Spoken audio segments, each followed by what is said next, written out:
Baiklah, untuk selanjutnya yaitu inti kajian. Untuk itu kepada beliau Ustaz kita Ustaz Mujiman kami persilahkan, monggo.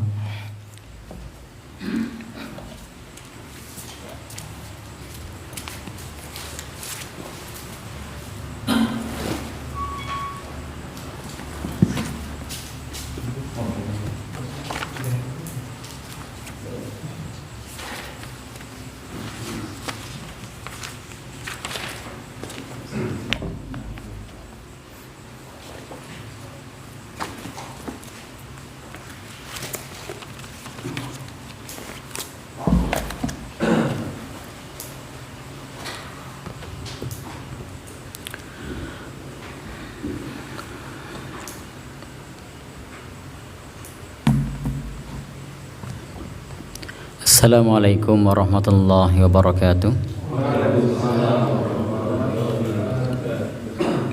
Alhamdulillah, innal hamdalillah nahmaduhu wa nasta'inuhu wa nastaghfiruh wa natubu ilaihi wa na'udzu bihi min syururi anfusina wa min sayyiati a'malina. May yahdihillahu fala mudhillalah wa may yudlilhu fala hadiyalah. Asyhadu an la ilaha illallah wahdahu la syarikalah wa asyhadu anna Muhammadan abduhu wa rasuluh. Allahumma salli wa sallim ala rasulika wa habibika Muhammad bin Abdillah wa ala alihi wa sahbihi wa man ittaba'a huda wa jahada fi sabilihi ila yaumiddin, amma ba'du. Bapak dan saudara, ikhwah sekalian yang berbahagia, pertama-tama kita panjatkan puji dan syukur kehadiran Allah Subhanahu wa taala yang masih melimpahkan kepada kita rahmat, hidayah dan inayahnya. Kita bersyukur kepada Allah Subhanahu wa taala di kesempatan ini masih bisa kembali mengunjungi, mendatangi RQ Al Khair. RQ itu rumah Quran, Al Khair itu baik, rumah Quran baik. Kemudian yang kedua, setelah kita bersyukur kepada Allah, salawat dan salam semoga tercurah pada Nabi kita Nabi Muhammad sallallahu alaihi wasallam sebagai uswah hasanah kita. Yang ketiga, mohon maaf telat. Tadi sedianya saya mau lewat jalan desa, ternyata sampai di tengah-tengah desa jalannya ditutup, mutar baliknya malah jauh. Itu semua qadarullah. Jadi selama 1 pekan terakhir ini saya kecegat, ketutup itu sudah 4 kali atau 5 kali ya. Jadi begitu masuk ketutup, balik di tempat yang berbeda. Ternyata pas saya masuk kok disuruh mau lewat, kok disuruh bayar parkir. Ternyata ada konser. Wah, saya tidak mau nonton konser, mau lewat. Oh, mboten saged Pak, tidak boleh lewat. Oh, sudah balik. Baik Bapak dan saudara, kita di kesempatan ini masih melanjutkan pembahasan bab yang terkait dengan benda-benda najis menurut ulama madhab yang 4. Kemarin sudah kita pelajari bersama mengenai pengertiannya, kemudian najis yang terkait dengan bangkai, kemudian darah, dan saat ini kita akan membahas bab yang terkait dengan najis kotoran.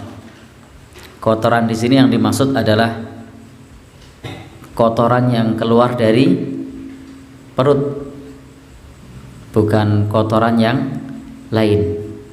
Kemudian nanti akan kita lanjutkan setelah itu membahas bab tentang air mani, kemudian muntah, kotoran, kemudian air mani, kemudian muntah. Ini teman-teman bisa buka di halaman 27. Untuk yang kemarin tidak mengikuti, di halaman 25 yang madhab Maliki yang atas dicoret. Baik, kita masuk pembahasan pada bab yang terkait dengan kotoran. Ini juga kaitannya dengan pupuk kandang. Apakah najis atau tidak? Boleh tidak dijual beli?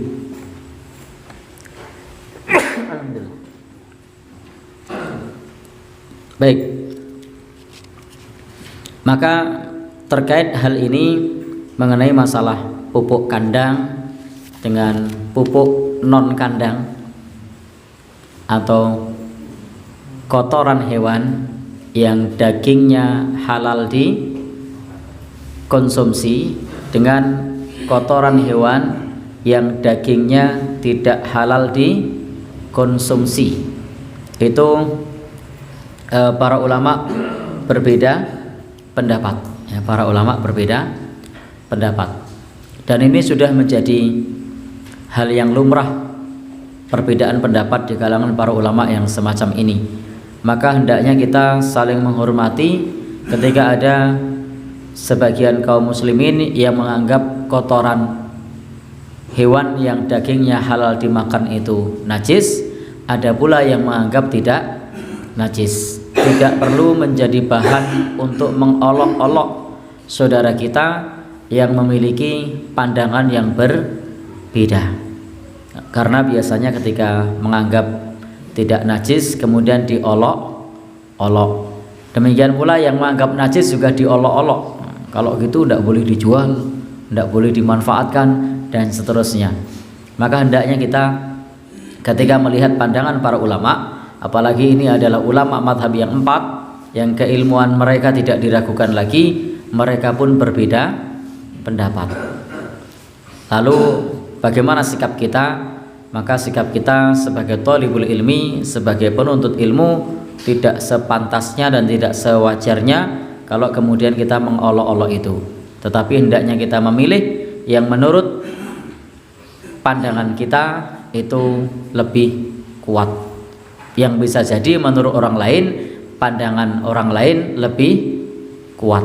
Karena ijtihad di dalam masalah fikih itu kalau benar pahalanya 2, kalau keliru pahalanya 1. Jadi masih tetap berpahala di dalam masalah ijtihad di dalam masalah fikih. Dan kita sebagai thalibul ilmi tidak punya kapasitas untuk beristihad, untuk menggali atau mengeluarkan pendapat. Kita sifatnya hanya muttabi, mengikuti pendapat yang sudah ada, yang sudah dilontarkan oleh para ulama, sembari kemudian memilih pendapat yang disampaikan oleh para ulama yang setelah kita pelajari, setelah kita kaji di antara pendapat-pendapat ulama tersebut yang menurut kita dalilnya lebih kuat, yang menurut kita dalilnya lebih kuat. Intinya seperti itu. Baik, yang pertama adalah dalam mazhab Syafi'i.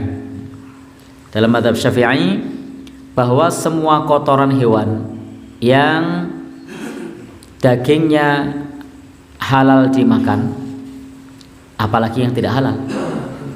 Yang dagingnya halal dimakan, apalagi yang tidak halal, itu adalah najis. Jadi tanpa ada perincian. Maka semua kotoran hewan pada prinsipnya dalam mazhab Syafi'i hukumnya adalah najis. Kotoran ini baik cair maupun padat, semuanya yang masuk sebagai kotoran di situ adalah najis. Sehingga di dalam mazhab Syafi'i, kalau kita mengkaji di dalam fikih Syafi'i, itu tidak terlalu sulit untuk mengingat najis. Pokoknya kotoran hewan najis. Jadi mudah, tidak terlalu sulit untuk mengingat mana yang najis, mana yang tidak, karena semuanya adalah najis.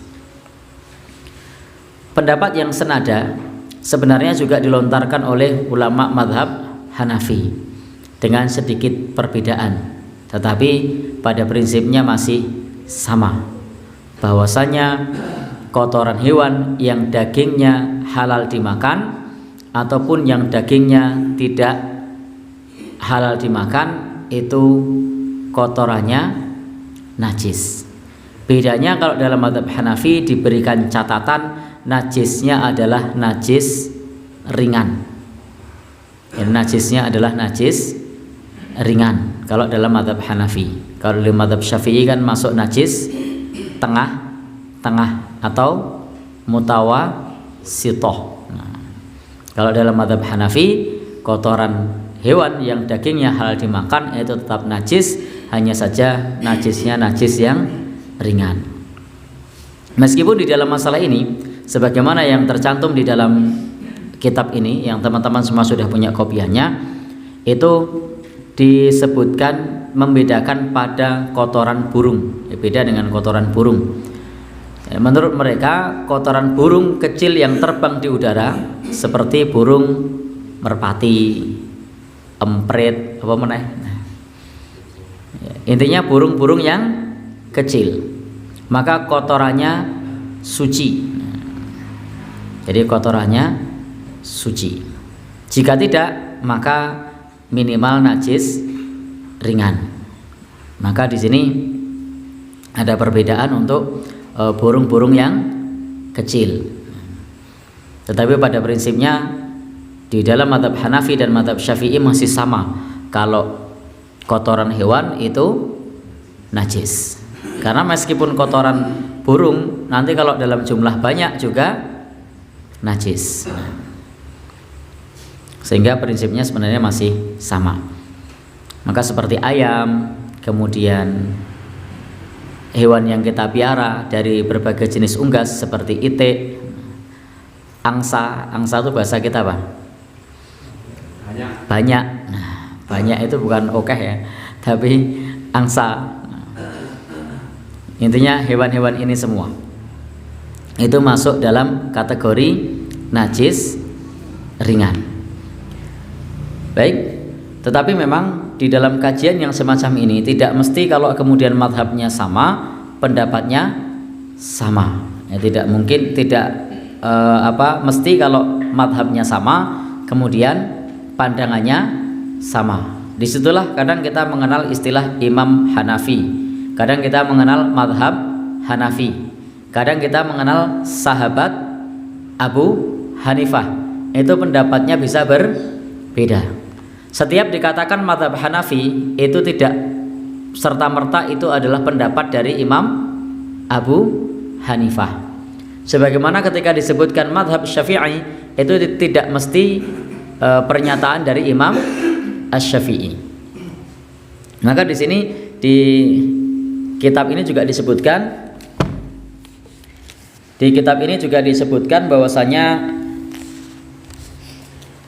kalau menurut dua sahabat Imam Abu Hanifah, yakni Hasan Asy-Syaibani dan Abu Yusuf, ini disebutkan sebagai najis ringan, tetapi menurut Imam Abu Hanifah adalah najis berat. Jadi adalah najis berat. Maka bedakan ketika orang menyebut imam dan ketika orang menyebut madhab. Ketika disebut madhab itu adalah sekumpulan ulama, tetapi ketika menyebut imam maka itu adalah pendapat imamnya. Maka tidak mesti ketika disebutkan madhab Asy-Syafi'i lalu sama dengan Imam Asy-Syafi'i. Tidak mesti ketika disebutkan madhab Hanafi sama dengan Imam Abu Hanifah. Beda kalau disebut imam maka itu imamnya, tapi kalau disebut madhab maka itu belum tentu. Nah, maka kalau dalam bahasa teks Arab biasanya disebut Malikiyah, gitu kan? Itu madhab Maliki, atau Hanabilah madhab Hambali misalnya. Itu lebih kepada sahabat-sahabat yang mengikuti beliau. Sehingga jangan kaget nanti kalau kemudian nampak seolah-olah kontradiksi, padahal tidak kontradiksi, hanya perlu penyamaan persepsi saja. Jadi hanya perlu penyamaan persepsi saja.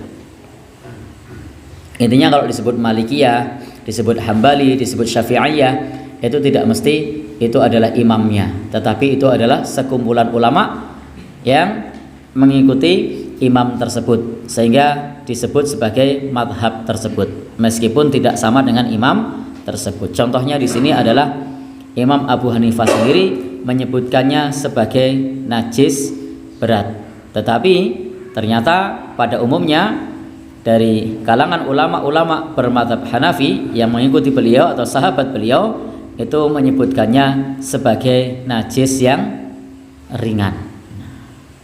Baik, teman-teman semua yang berbahagia yang dirahmati oleh Allah Subhanahu wa taala, di antara dalil yang dikemukakan oleh ulama mazhab Syafi'i dan mazhab Hanafi bahwa ini disebut najis karena ada sabda Nabi, istanzihu minal baul.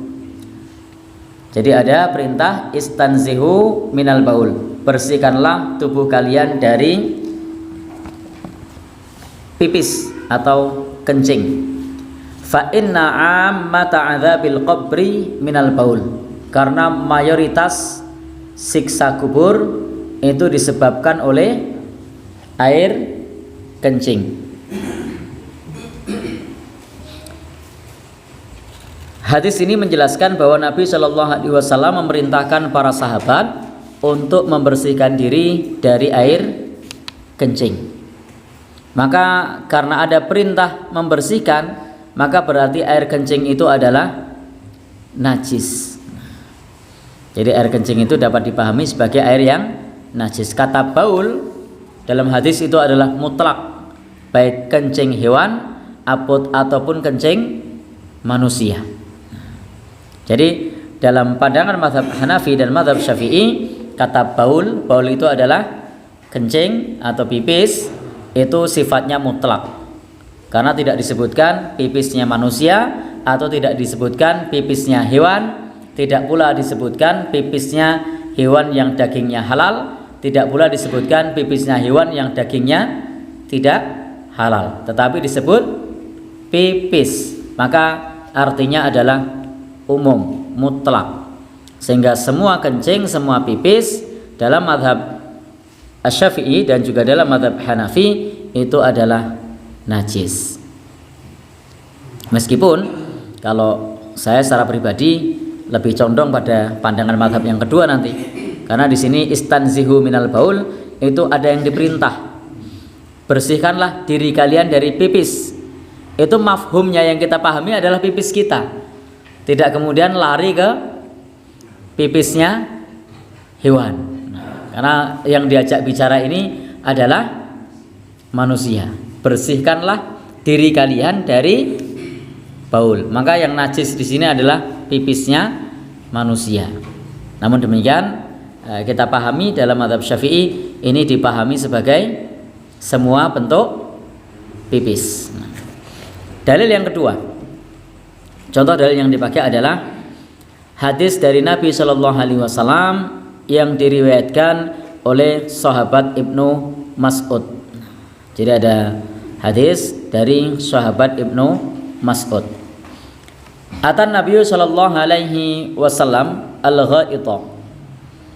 Ketika pada saat itu Nabi Shallallahu Alaihi Wasallam selesai buang hajat, fa'amaroni, maka beliau memerintahkan sahabat Ibnu Mas'ud an atiyahu, untuk mendatangi beliau bisalah sati ahjar, dengan membawa 3 batu. Jadi sahabat Ibnu Mas'ud diminta untuk membawakan 3 buah batu. Fawajadtu hajarain, maka aku menemukan 2 buah batu. Menemukan 2. Kalau batu itu buah atau biji sih? 2 biji atau 2 buah? Tapi paham ya? Baik. Menemukan 2 buah batu.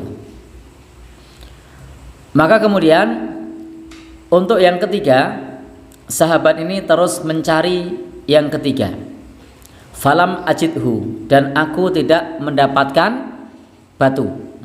Jadi nyari batu dapat 2, kemudian masih nyari lagi untuk yang ketiga, tetapi tak kunjung juga mendapatkan yang ketiga. Karena tak kunjung juga mendapatkan yang ketiga, fa akhadtu, maka aku mengambil rausatan. Maka ternyata beliau mendapatkan sepotong. Rautah ini adalah kotoran yang kering. Jadi kotoran yang kering. Dia mendapatkan kotoran unta yang sudah kering. Kalau di tempat kita apa? Teletong yang sudah kering, mengeras. Teletong yang sudah kering yang mengeras. Fataituhu biha, maka kotoran yang kering ini yang sudah membatu, yang sudah mengeras ini, karena tadi Nabi memerintahkan untuk mengambil batu dan kotoran ini sudah membatu, maka diberikanlah oleh sahabat Ibnu Mas'ud kepada Rasulullah Sallallahu Alaihi Wasallam. Untuk apa? Nabi minta 3 batu tadi untuk apa? Untuk istijmar. Nah, kalau istinja itu pakai air, kalau pakai batu namanya istijmar. Nah, untuk istijmar, dan istijmar itu digunakan 3 buah batu. Nah, maka fa'akhoda, beliau Sallallahu Alaihi Wasallam mengambil al-hajarain, mengambil 2 batu. Maka yang 2 batunya diambil oleh beliau. Wa alqa ar-rausah, dan beliau melemparkan kotoran untanya. Jadi kotoran unta yang keras beliau lempar, beliau buang, tapi batunya diambil. Wa qala, dan beliau bersabda, hadza riksun. Jadi beliau berkata, ini adalah riks. Apa riks? Riks itu dalam bahasa Arab bisa berarti kotoran, bisa pula berarti najis. Jadi riks itu dalam bahasa Arab bisa berupa kotoran, bisa pula berarti najis. Baik. Tetapi memang dalil ini juga tidak kuat, karena kata riks itu juga tidak selalu untuk menunjukkan kata najis, tetapi juga untuk menunjukkan kata tersebut, menunjukkan hal tersebut adalah kotor atau jijik. Baik, teman-teman semua yang berbahagia, yang dirahmati oleh Allah Subhanahu wa taala, demikian pula di dalam Al-Qur'an ketika Allah Subhanahu wa taala menjelaskan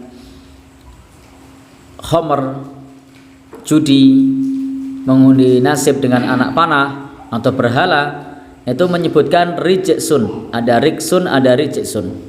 Rijsun itu juga maknanya tidak mesti menunjukkan sesuatu yang najis, tetapi juga maknanya adalah kotor. Jadi riksun, rijsun itu maknanya tidak selalu najis, tetapi maknanya untuk menunjukkan kotor atau menjijikkan. Baik, teman-teman semua yang berbahagia, yang dirahmati oleh Allah Subhanahu wa taala, itu di antara dalil yang dikemukakan dalam madhab Syafi'i dan juga madhab Hanafi, bahwasanya kotoran hewan, baik yang dagingnya halal dikonsumsi ataupun yang dagingnya tidak halal dikonsumsi, maka kotoran tersebut statusnya hukumnya najis. Jadi statusnya hukumnya najis, sehingga tidak ada rincian. Maka beberapa saat yang lalu pernah kita bahas di sini, kalau innallaha idza harrama syai'an harrama thamanahu. Sesungguhnya Allah kalau mengharamkan sesuatu atau menajiskan sesuatu, maka haram pula harganya. Sehingga karena haram harganya, maka mazhab yang menajiskannya itu tidak melakukan transaksi jual beli pupuk kandang. Jadi pupuk kandang itu tidak dijual belikan, Karena barang yang najis tidak halal dijual belikan. Barang yang haram tidak halal dijual belikan, kecuali yang haramnya sifatnya sebagian. Contoh, sutra. Sutra itu halal untuk perempuan, haram bagi laki-laki. Itu dijual beli masih boleh. Emas. Emas itu haram bagi laki-laki, halal untuk perempuan. Itu dijual beli masih boleh. Tetapi kalau tidak ada penyebutan mengenai sebagian itu, maka menunjukkan bahwa tidak boleh melakukan transaksi jual beli. Sehingga nanti ada akad di dalam madhab yang menajiskan, maka bukan jual beli, tetapi akadnya adalah sewa jasa, atau kalau dalam bahasa Pak Barkah dan kawan-kawan itu ijaroh. Jadi akadnya adalah ijaroh, sewa jasa, membayar jasa mengumpulkannya. Jadi membayar jasa mengumpulkannya. Jadi ini ada yang punya hewan, yang ternak siapa? Ya, Indel misalnya. Setiap mengumpulkan satu kronjot jasanya 10.000. Ini ada 100 kronjot. Nah, berapa berarti? 1 juta. Ini tidak dijual loh, minta jasa mengumpulkannya. Nah, jadi minta ganti rugi dari jasa mengumpulkannya. Itu namanya akad ijaroh atau sewa jasa, atau ujroh, upah, ngasih upah dari biaya mengumpulkannya. Beda kalau yang menyebut bahwasanya itu tidak najis. Satu kronjot harganya 10.000.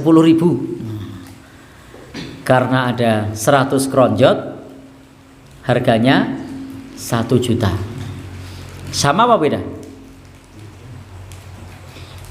Beda apa sama? Ya, itu beda itu. Meskipun sama-sama dapat duit, tapi yang dinilai beda. Kalau yang menajiskan, yang dinilai itu adalah keringatnya. Jadi tidak menilai barangnya. Sementara kalau yang tidak menajiskan, yang dinilai adalah barangnya, bukan keringatnya, bukan jasanya. Baik. Madhab Maliki. Tadi sudah kita sampaikan dalam madhab Syafi'i dan madhab Hanafi seperti itu, nggih. Sekarang kita akan membaca madhab Maliki. Dalam madhab Maliki menyebutkan bahwasanya kotoran hewan yang dagingnya halal dimakan adalah suci. Maka prinsipnya tidak setiap yang suci itu bersih. Karena tadi Nabi menyebutkan kotoran onta itu riksun. Riksun itu apa? Kotor. Tetapi ternyata oleh ulama mazhab Maliki disebut suci. Maka tidak setiap yang suci itu bersih. Tidak setiap yang suci itu bersih. Maksud saya bahwa sesuatu yang suci itu ada kalanya bagi kita merasa jijik atau kotor. Seperti contohnya kotoran sapi, kotoran kambing, termasuk juga kotoran unta dan kotoran hewan-hewan yang lain yang dagingnya halal dikonsumsi. Maka kotoran itu bukan merupakan barang-barang najis. Berbeda dengan kotoran manusia. Kalau kotoran manusia malah najis. Kenapa? Dalilnya tegas menjelaskan najisnya kotoran manusia. Adapun jika terbiasa makan makanan najis, nah ini beda. Hewan yang dagingnya halal dikonsumsi tapi dia terbiasa atau makan makanan yang najis, maka itu statusnya adalah hewan yang tercemar dengan najis. Karena sumber makanannya najis, maka ketika keluar kotorannya juga najis. Nah, sebelum dimakan sudah najis, maka begitu keluar dia tidak berubah sifatnya, kotorannya juga najis. Sedangkan apabila kebiasaannya memakan makanan najis diragukan, artinya ini makan najis atau tidak diragukan, seperti misalnya burung, kemudian apa lagi, ayam misalnya. Kalau ayam itu ada sangkaan kuat, dia makan kotoran yang najis, maka statusnya kotorannya najis. Tetapi kalau burung, sangkaannya tidak kuat, sangkaannya lemah, di mana dia makan najis. Kalau ayam itu bisa jadi di zaman dahulu ketika seseorang belum punya kloset di rumah, kemudian membuat kakus atau jogangan. Tahu jogangan ya? Kakus tahu. Ini yang lahir tahun 2000-an tidak tahu ini. Tidak merasakan sensasinya itu kan. Untuk buang air di jogangan, apa namanya? Oh ya. Ternyata kalau di sini istilahnya apa? Jumbleng. Ya, baru tahu saya. Baik. Maka di situ ada saja seperti ayam yang memakannya. Dan sangkaannya bisa kuat kalau ayam. Tetapi kalau burung, apa tumun, burung mampir. Nah, maka di sini beda. Maka jika masalahnya sama seperti ayam, berarti kotorannya najis. Karena ada sangkaan kuat, dia makan najis, makan kotoran yang najis. Tetapi jika tidak makan kotoran najis, maka kotorannya tidak najis. Sementara kalau burung merpati atau burung-burung yang lain, kira-kira mampir enggak ke tempat najis tadi? Enggak ya. Maka kotorannya tetap suci karena tidak ada sangkaan bahwasanya dia memakan yang najis. Tapi kalau ayam bisa saja. Bahkan sangkaannya kuat karena ketika ayamnya ini pulang masih menyisakan najis di kakinya. Loh, ini kok warnanya kakinya kuning? Nah, kok bau? Nah, ada sangkaan kuat. Tapi kalau burung pipit, burung merpati, burung apa lagi? Ya, burung-burung yang terbang semacam itu tidak ada sangkaan kuat karena tidak meninggalkan jejak di kakinya, tidak meninggalkan jejak bau, maka tidak dihukumi kotorannya najis, tetapi kotorannya suci. Maka prinsipnya kotoran ayam, kotoran bebek, kotoran apa mana? Mentok bahasa Indonesianya apa tuh? Ya, baik kotoran ayam, kotoran bebek, kotoran itik, kotoran angsa, semuanya adalah suci kecuali dia mengkonsumsi sesuatu yang najis. Ini pandangan ulama mazhab Maliki. Dan pandangan yang serupa itu disampaikan pula oleh ulama mazhab Hambali. Sehingga sebenarnya secara garis besar itu mudah untuk mengingat. Mazhab Syafi'i dan Hanafi itu menyatakan najis untuk kotoran. Sementara mazhab Maliki dan Hambali menyatakan tidak najis jika hewan tersebut dagingnya halal dikonsumsi. Sehingga kita berpikirnya tidak 4 tapi cukup 2. Meskipun sebenarnya ada rinciannya. Kalau mazhab Hanafi kan najisnya ringan. Meskipun Imam Hanafi sendiri najisnya menurut beliau najis kotoran itu najis berat. Tetapi prinsipnya masih sama, najis. Nah, ini menyederhanakan lengi-lengi bahwa dalam mazhab Syafi'i dan mazhab Hanafi najis. Baik dagingnya halal dikonsumsi ataupun dagingnya tidak halal dikonsumsi.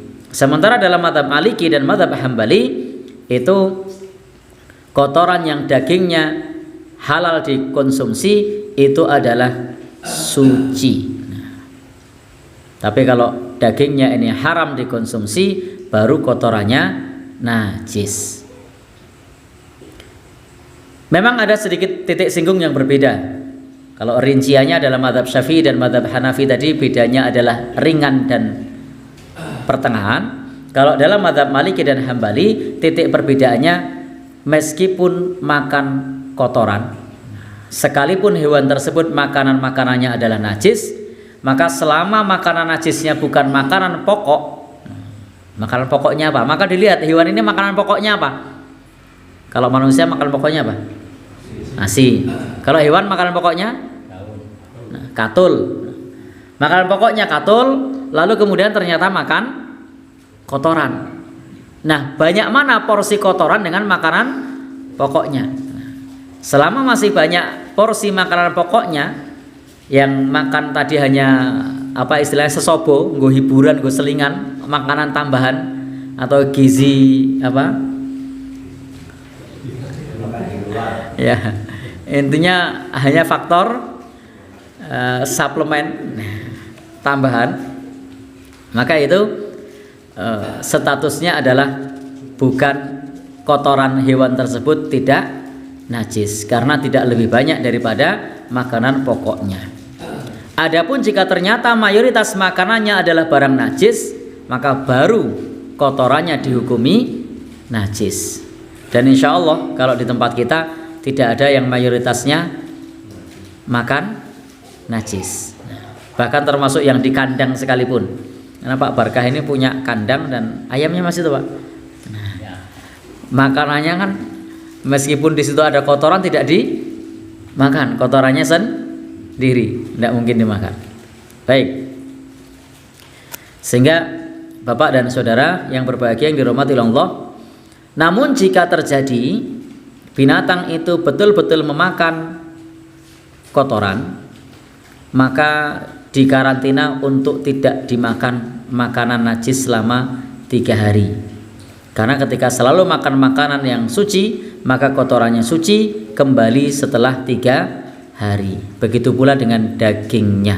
Nah, jadi untuk menjadikan kotorannya suci atau menjadikan dagingnya suci, maka dalam mazhab Hambali perlu hewan itu dikarantina. Nah, hewan yang makan hewan yang makan kotoran ini biasa di dalam penjelasan kitab fikih disebut hewan jalalah.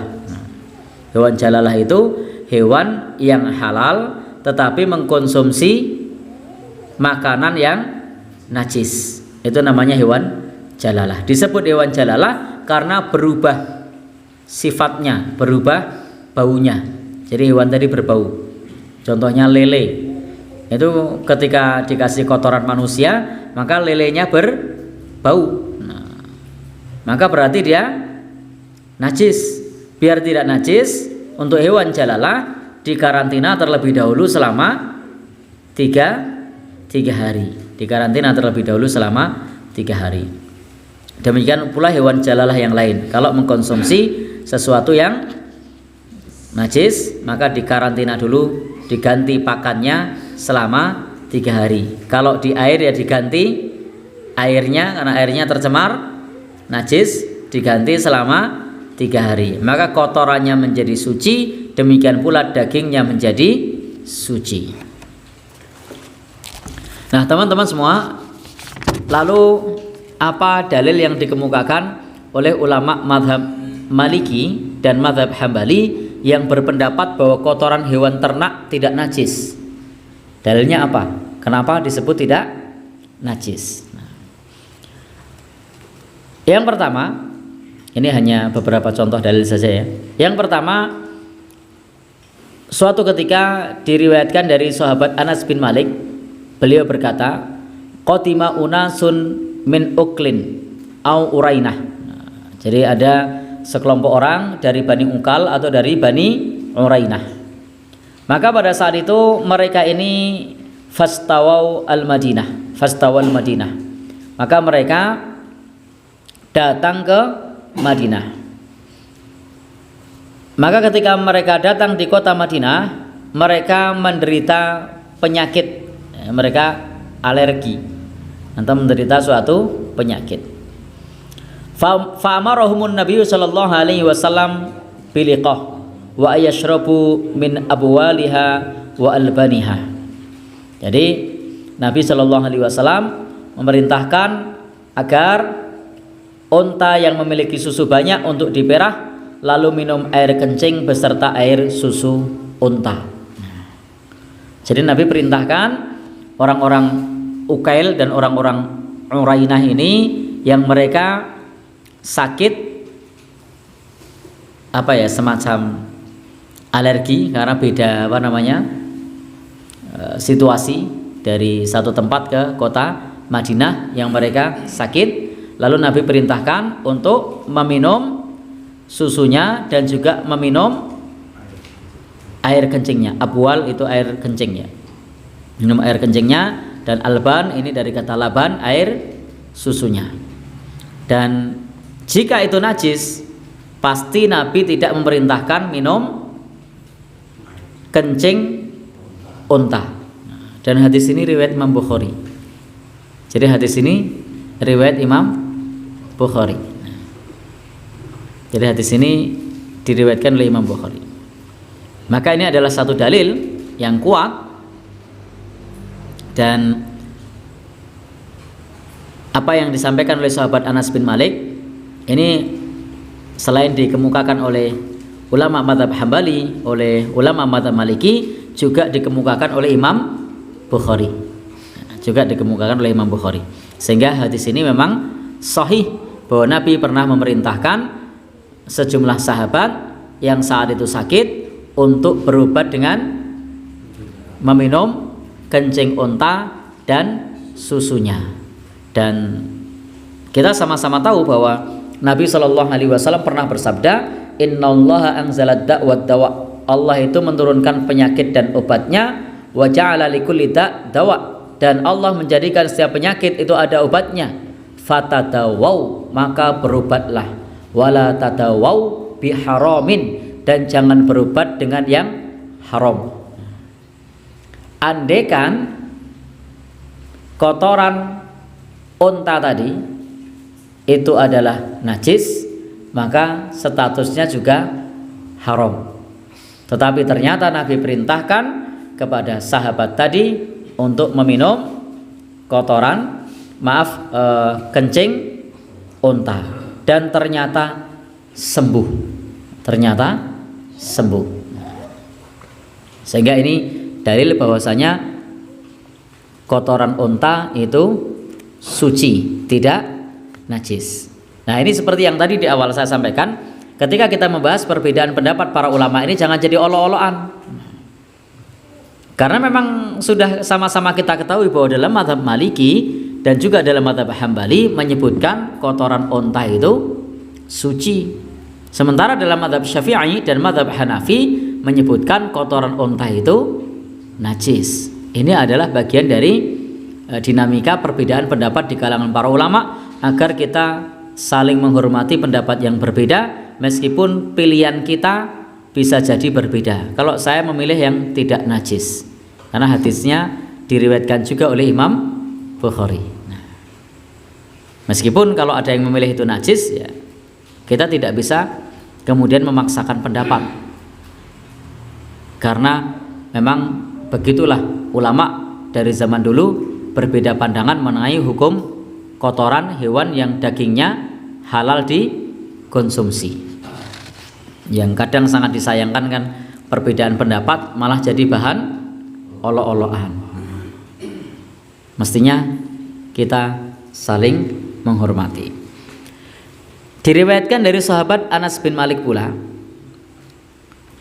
bahwasanya ia berkata, kana yuhibbu ayusalliya haitsu atrakathu shalah wa yusalli fi marabidil ghanam. Jadi di sini dulu Rasul Shallallahu Alaihi Wasallam dimanapun tempat, saat waktu tiba untuk sholat, maka beliau sholat pada saat waktu tiba tersebut dimanapun tempatnya. Jadi beliau ketika sholat wajib itu beda dengan ketika sholat sunnah. Ketika sholat wajib, maka beliau meskipun sedang naik kendaraan, beliau turun untuk apa? Sholat. Nah, beliau pernah suatu saat di tempat pemeliharaan kambing. Jadi marabidil ghanam itu tempat pemeliharaan kambing. Nah, pada saat itu ketika tiba waktu sholat, beliau sholat fi marabidil ghanam, di tempat pemeliharaan kambing. Maka dari hadis ini dapat dipahami bahwa kotoran hewan ternak tidaklah najis. Karena seandainya itu najis, tentu Nabi Shallallahu Alaihi Wasallam tidak akan sholat di tempat najis atau tidak akan sholat di kandang kambing. Nabi tidak akan sholat di tempat pemeliharaan kambing. Tetapi ternyata Nabi sholat di tempat pemeliharaan kambing. Hadis ini juga diriwayatkan oleh Imam Bukhari dan Imam Muslim. Wallahu alam, dari pendapat para ulama yang berbeda ini, insya Allah pendapat yang kuat apa yang dikemukakan oleh ulama madhab Maliki dan ulama madhab Hambali, bahwasanya kotoran hewan yang dagingnya halal dikonsumsi itu tidak najis, sehingga halal untuk jual beli, halal digunakan untuk pupuk.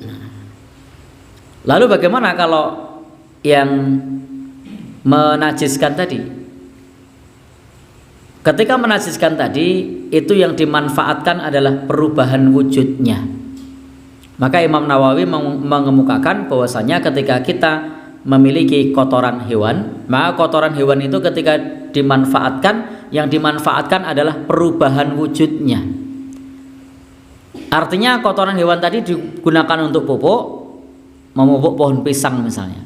Maka ketika itu pisangnya itu sudah berubah dari sifat najis, maka dia statusnya adalah halal dan suci.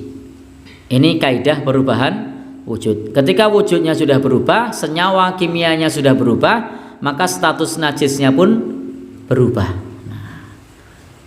Yang tadinya adalah haram karena berubah, maka menjadi halal. Masih ingat kaidahnya? Dulu pernah saya sampaikan ke teman-teman semua bahwa kurma itu hukumnya halal, suci. Tetapi ketika difermentasi kemudian menjadi khomer, maka khomer itu hukumnya haram. Dan menurut ulama mazhab yang 4, khomer yang diminum itu hukumnya najis.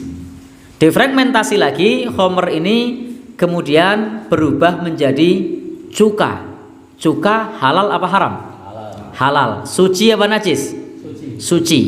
Nah, lihat, ada perubahan wujud. Kurma itu halal, suci, berubah jadi khomer, haram, najis, berubah jadi cuka, halal, suci. Ini kaidah perubahan wujud. Dalilnya adalah cuka yang halal. Karena Nabi bersabda, nikmal udumul khallu.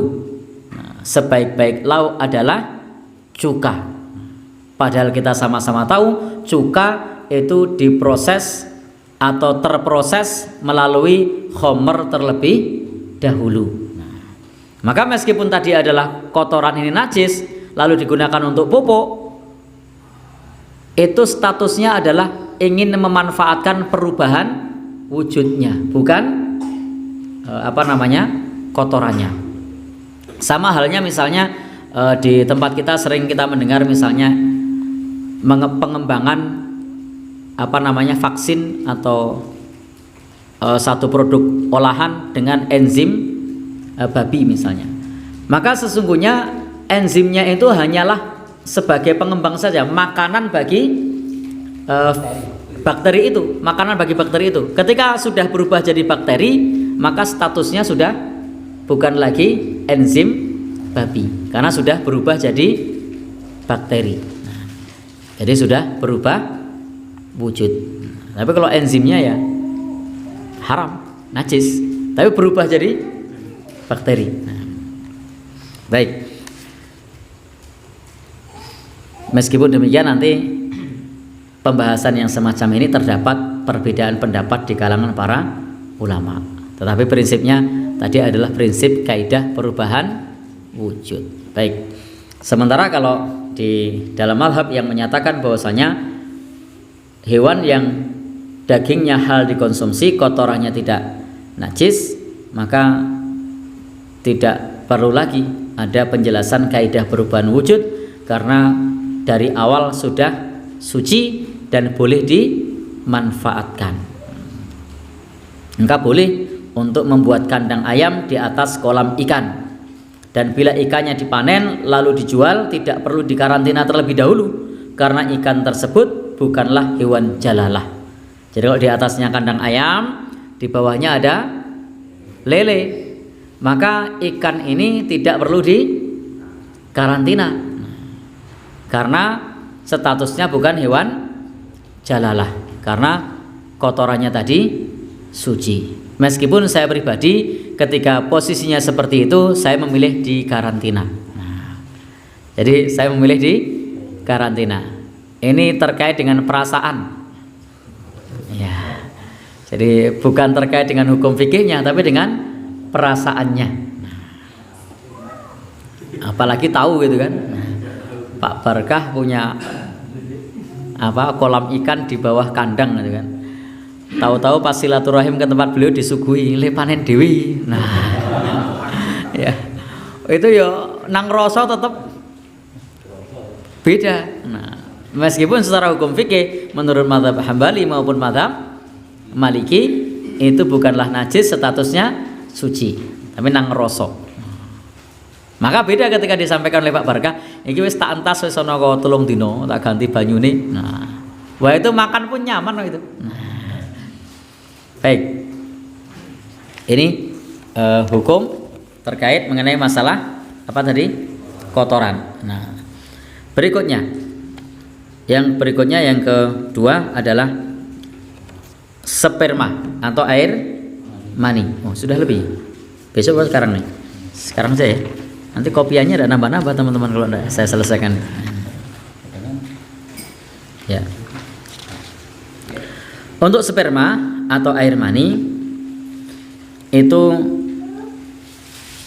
menurut para ulama juga berbeda pendapat.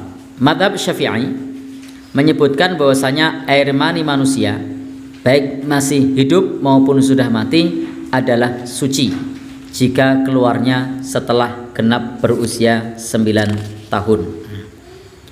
Jadi seseorang bisa mengeluarkan mani kalau sudah berusia 9 tahun. Saya tidak tahu persis bisanya itu umur berapa. Ada yang pernah riset?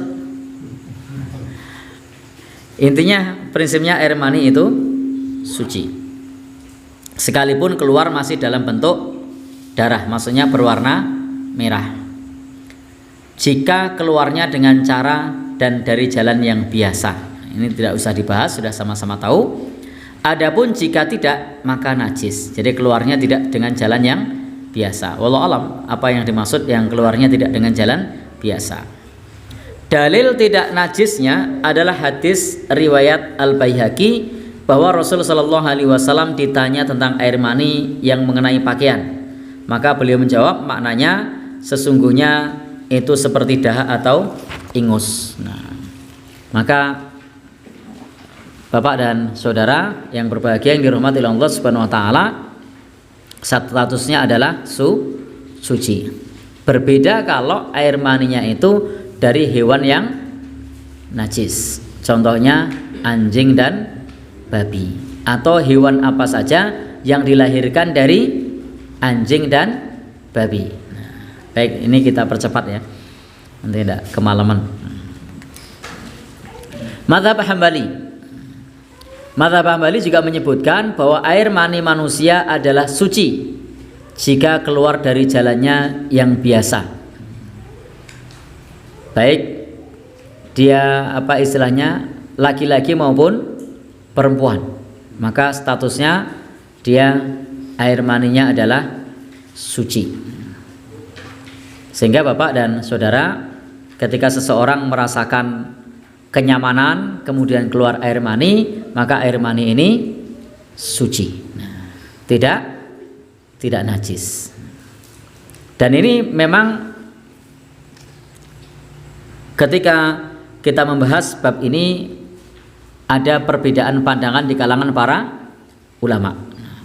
Semisal nanti dalam madhab Hanafi atau juga dalam madhab Maliki, di sini tidak disebut, itu disebutkan bahwasanya hukumnya adalah najis.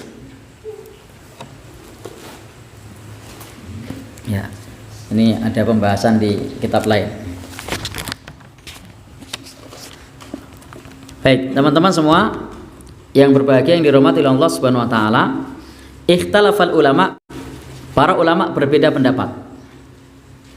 Kalau dalam mazhab Hanafi dan mazhab Maliki, air mani itu hukumnya najis. Di kitab ini tidak dicantumkan. Ada pencantumannya di tempat teman-teman? Tidak ada ya. Jadi di sini hanya menyebutkan pandangan ulama mazhab Syafi'i dan mazhab Hambali. Baik. Di dalam pandangan ulama mazhab Syafi'i dan mazhab Hambali itu sudah jelas bahwasanya hukum mani adalah suci. Sementara ulama mazhab Maliki dan ulama mazhab Hanafi menyebutkan bahwasanya mani itu hukumnya najis. Maka jangan kaget kalau nanti ada penceramah mengatakan bahwasanya manusia itu berasal dari barang yang hina, dari barang keluar yang dari tempat yang hina, najis pula. Itu ya karena memang pendapat ulama yang dipakai berbeda. Kalau saya memilih pendapat yang suci. Baik, dari Aisyah, semoga Allah Subhanahu wa taala meridhai beliau, berkata, Aisyah mengatakan, aku mencuci kain Rasul sallallahu alaihi wasallam.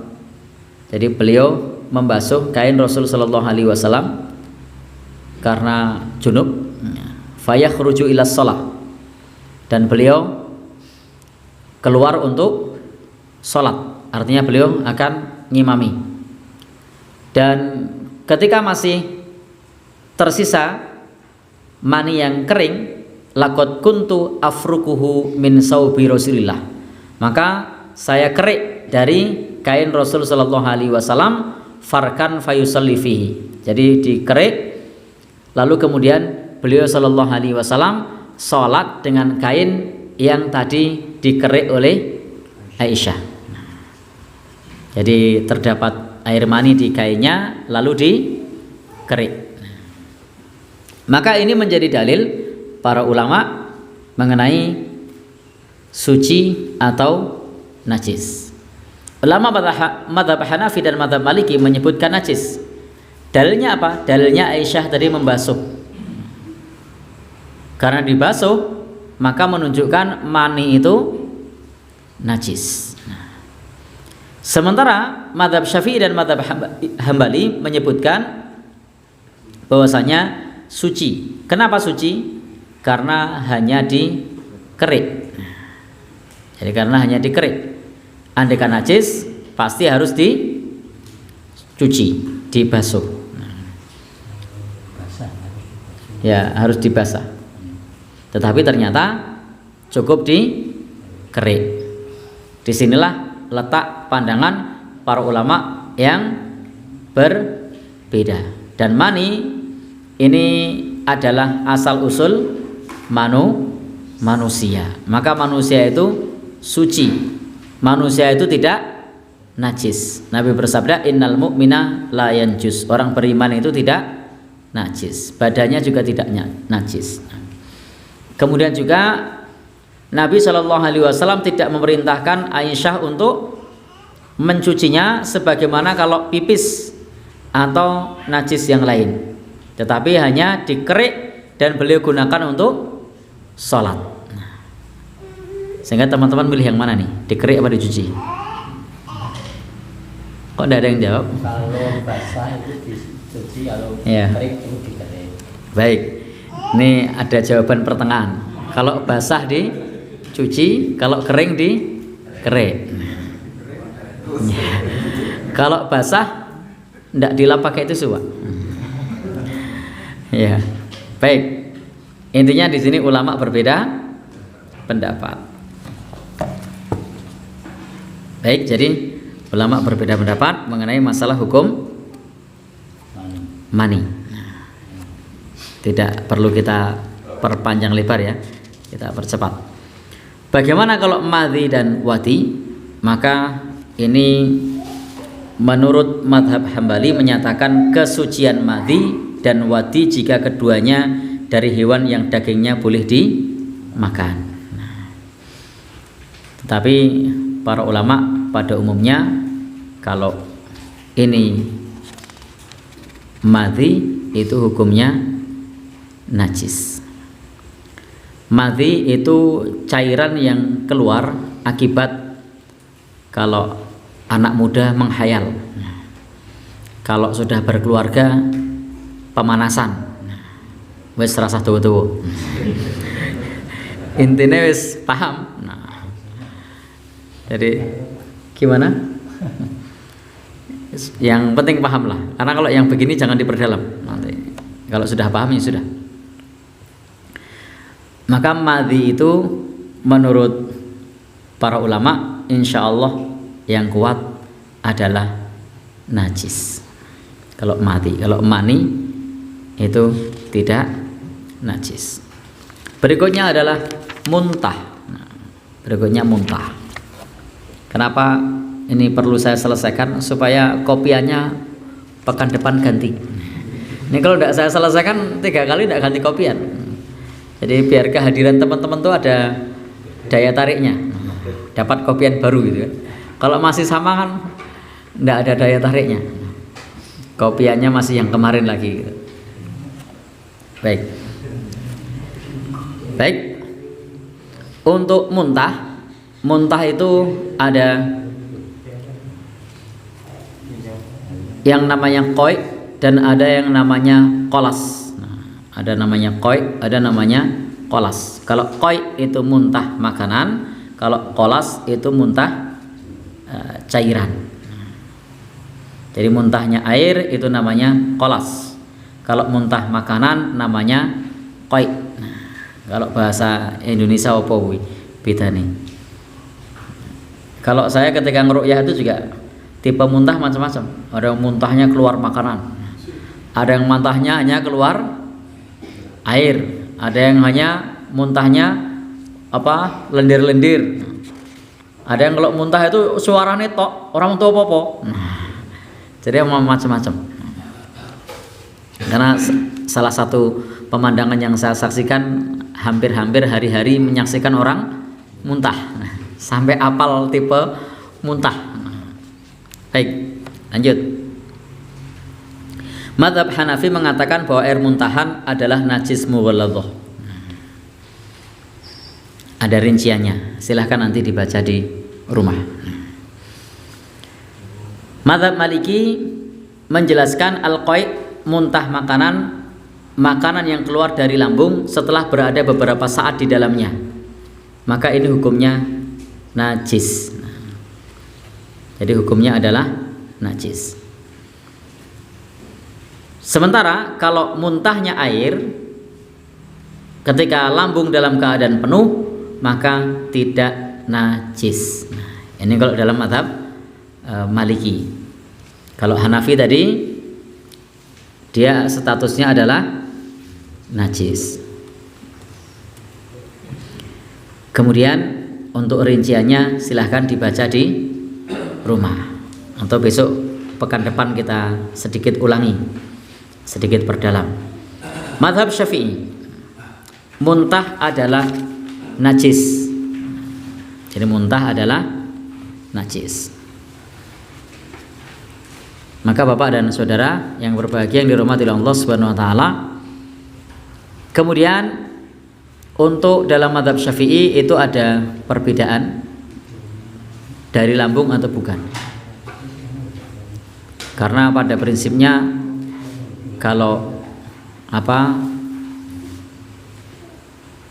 tidak berbau itu tidak najis. Kalau bau dia najis. Insya Allah nanti kita perdalam. Kemudian mazhab Hambali bahwa kolas muntah air dan qai muntah makanan semuanya najis dan tidak perlu rinci. Nah, demikian insyaallah nanti kita perdalam pekan depan dan akan kita lanjutkan dengan najis ma'fu. Najis ma'fu itu najis yang dimaafkan. Demikian pembahasan kita pada kesempatan kali ini. Billahi taufiq wal hidayah. Wassalamualaikum warahmatullahi wabarakatuh. Demikian kami ucapkan jazakumullah kepada Juman telah menyampaikan materinya. Untuk acara selanjutnya yaitu tanya jawab, barangkali ada dari teman-teman yang perlu diperjelas atau ditanyakan, monggo silakan. Assalamualaikum warahmatullahi wabarakatuh. Waalaikumsalam warahmatullahi wabarakatuh. Mohon informasi terkaitannya dengan hadis yang menyatakan bahwa mayoritas siksa kubur itu karena air kencing. Ini apakah hadis ini berlakunya terus pada seluruh manusia atau hanya untuk waktu itu untuk umat Islam ya, mungkin waktu itu masih belum bersuci seperti itu. Yang kedua, kotoran burung tadi dinyatakan suci. Apabila kita sudah wudhu kemudian sholat ataupun dalam masjid ada kotoran burung, terus apa kita harus bersih dulu, kan harus kita basuh atau cukup dibiarkan saja atau dihilangkan tidak dengan air seperti itu. Terima kasih. Baik, terima kasih. Kembali ke kaidah awal. Kaidah awal antum pakai yang mana? Kalau menggunakan pandangan yang suci, maka pada prinsipnya ini hanya soal adab. Jadi hanya soal adab ketika kita menghadap kepada Allah Subhanahu wa taala. Dan pada prinsipnya sholatnya masih tetap sah. Maka kalau sifatnya sedikit jelas itu tidak masalah. Tapi kalau banyak maka ini namanya su'ul adab, adab yang buruk. Banyak kotoran kok sholat. Nah, ini adab yang buruk. Sifatnya ketetesan nang dalan misalnya. Maka ini sesuatu hal yang tidak masalah insyaallah. Kalau dari pondasi awal yang dibangun adalah kotoran tersebut suci. Nah, yang kedua tentang hadis Nabi ammata adzabil qabri, mayoritas siksa kubur. Itu memang dalam hadis Nabi tadi disebutkan karena tidak bersih ketika pipis. Termasuk dalam hadis Nabi yang populer ketika beliau marra bi qabrain, melewati dua kubur, maka salah satunya karena la yastabri min baulihi, tidak bersih ketika istinja. Nah, jadi tidak bersih ketika istinja. Dalam riwayat yang lain la yastatir min baulihi, tidak punya malu ketika pipis. Nah, dan sebenarnya yang la yastabri maupun la yastatir ini sama-sama ada. Kalau yang la yastabri tadi tidak bersih atau kadang-kadang malah tidak bersuci. Bahkan saya pernah melihat di salah satu masjid, saya tidak sebut masjid mana, itu baru saja pipis kok langsung sholat. Itu kejadiannya bulan puasa, pas buka bersama. Saya tidak sebut di mana loh itu. Tapi yo gimana? Kok nanya arahnya? Ya. Jadi kadang-kadang ketika kita mencoba seperti itu, memang idealnya kita mengingatkan. Tetapi kalau di depan umum begitu, saat itu diingatkan yo mesake. Ketika lain kali mau diingatkan, kejadiannya sudah berlalu, nanti ngelak selali. Sehingga memang yang paling enak ya ikut taklim biar tahu kalau itu najis. Kemudian juga yang la yastatir itu tidak menutup dirinya pada saat pipis. Saya di ring road tuh sering lihat. Kok preso Pak? Ya. Ya. Jadi di ban truk misalnya, atau langsung menghadap ke arah sawah. Nah, menghadap ke arah sawah. Ya, barangkali musafir jauh lah. Nah, kita harus memberikan udzur kepada saudara kita. Barangkali sudah jauh, selak kebelet, itu kita berikan udzur. Tetapi yang jadi masalah kalau jadi kebiasaan. Nah, Karena kalau kebelet tadi kan namanya darurat. Yang masalah itu kalau kebiasaan. Baik. Hadis itu sifatnya umum. Hadis itu sifatnya umum, artinya memang kita diperintahkan untuk bersuci pada saat pipis. Dan nanti ada penjelasan najis ma'fu, najis yang diampuni. Ketika kita pipis, kemudian ada bagian yang nyiprat yang tidak bisa dihindari. Itu nanti ada di pertemuan berikutnya tentang najis yang ma'fu. Sehingga jangan sampai kemudian kita pada saat setiap hari bisa ganti celana 5 kali nanti. Wah, ada percikan yang tidak tampak oleh mata. Tapi tadi kena sinar matahari nampak. Sekarang dilihat udah ada. Maka ini termasuk kategori yang ma'fu, yang tidak bisa dihindari. Tidak perlu wah ganti celana. Kenapa? Tadi pas kena karena kamar mandinya ada lubang sinar matahari. Tadi saya lihat itu ada percikan loh, tapi kok tak lihat enggak ada. Enggak bau juga. Ganti. Pipis lagi kamar mandi yang sama, ganti. Ya tidak seperti itu juga. Maka dilihat warna, bau dan rasa. Tidak ada warnanya, tidak ada baunya, tidak ada rasanya, dan tidak bisa dihindari. Maka itu kategorinya ma'fu, dimaafkan. Tetapi kalau kemudian netes, ini nampak berbau, ini nampak, apalagi sampai celananya dicium juga bau, ini jelas ada najisnya. Tapi tidak berbau, tidak berwarna, tidak berasa, hanya merasa. Nampaknya tadi kayaknya ada yang nyiprat deh. Kayaknya nyiprat deh. Nah, ini namanya was-was. Maka yang was-was begini tidak perlu dipikirkan. Maka baru kita kemudian ganti atau dibersihkan kalau berwarna, berbau atau berasa. Kalau tidak berwarna, berbau, tidak berasa, tidak nampak ada yang netes, hanya perasaan nyiprat nih.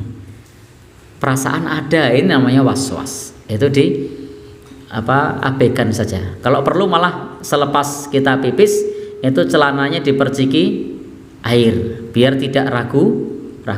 Masukkan ke gayung, ciprati biar tidak ragu-ragu. Ya, ini air tadi yang saya nyiprati begitu. Atau di celananya misalnya diciprati air saja biar tidak was-was. Karena salah satu penyakit itu adalah was-was, merasa tadi kecipratan sehingga gonta-ganti celana.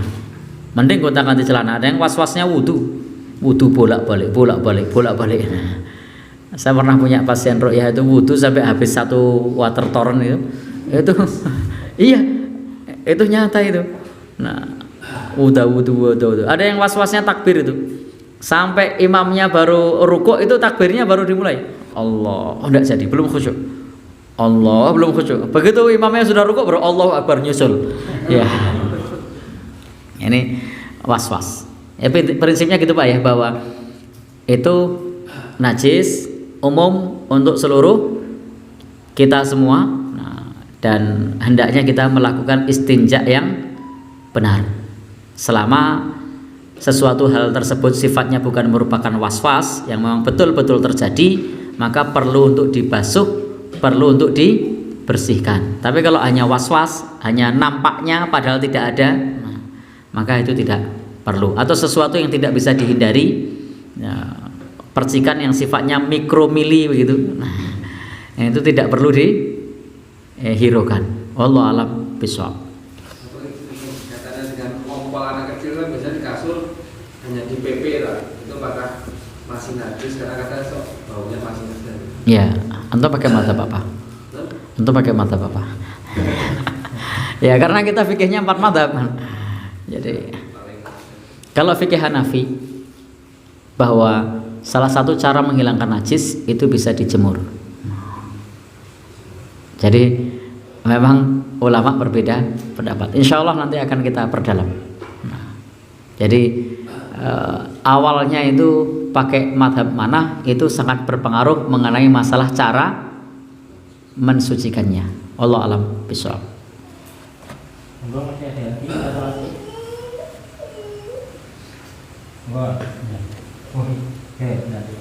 Yang mana? Yang belakang atau yang depan? Belakang dulu. Oh, belakang dulu. Monggo. Assalamualaikum warahmatullahi wabarakatuh. Waalaikumsalam.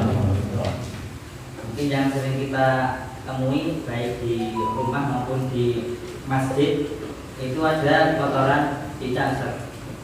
Yang mana cicak itu kan hewan yang digunakan untuk dibunuh. Ya. Nah, itu bagaimana misal kita dalam badan suci terkena kotoran cicak.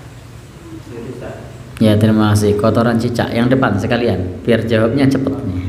Sudah malam soalnya. Ketika kita wudhu kan, kalau pagi itu terkadang kita mudah muntah. Apakah muntah kita itu juga membatalkan wudhu kita atau gimana Pak? Terima kasih. Baik, terima kasih. Yang pertama, kotoran cicak. Untuk terkait kotoran cicak, ini Bapak dan Ibu yang berbahagia yang dirahmati Allah, ada ibunya enggak? Enggak ada. Mana? Kotoran cicak itu sifatnya sedikit dan tidak bisa dihindari, itu masuk dalam kategori najis ma'fu jika kering. Nah, najis yang dimaafkan jika kering dan sedikit, nek sak sendok ya enggak.